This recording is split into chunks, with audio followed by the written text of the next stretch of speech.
Mr. Vaiko, sir, you have 3 minutes. How many minutes, sir? 3 minutes, sir. We are seeing how our citizens are being deported back to India from the US in handcuffs, in chains, without human treatment or dignity, arrived without passports and treated as refugees in India. Sir, please conclude, sir. I will take 1 minute. They should not be branded as illegal immigrants.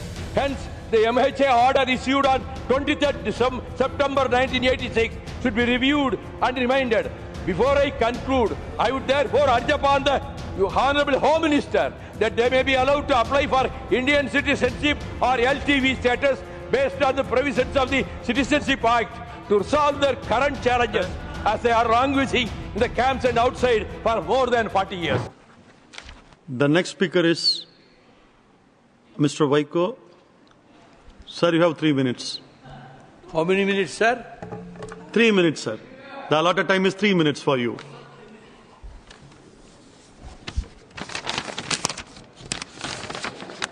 Honorable Vice Chairman, sir, thank you for giving me an opportunity to speak on this important bill.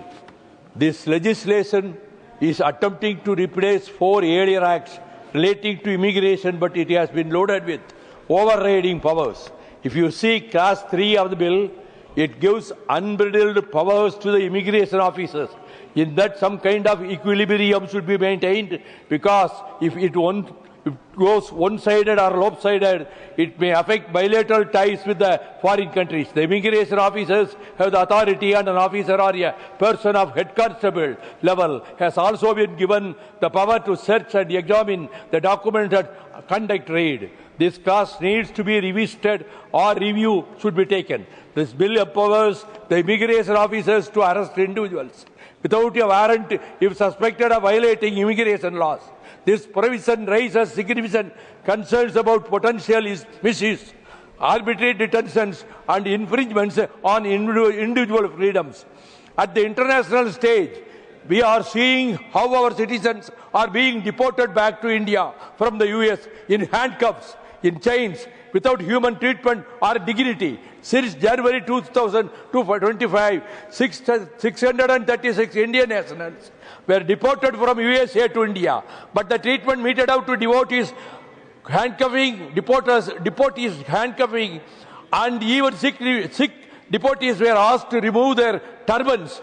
Women and children were also not spared while deporting from USA to India. During transit for taking food and other necessities, like going to toilets, the deportees had to face untold misery. They were treated inhumanly, violating the International Convention for deporting illegal immigrants from one country. With the US President, Mr. Donald Trump, our Indian national deportees' hands were in shackles, and not a word of condemnation uttered by Mr. Modi, either during the US visit or after that. We strongly condemn this sort of attitude by the union government whenever Indian nationals were treated so inhumanly against all basic norms of natural justice and international conventions.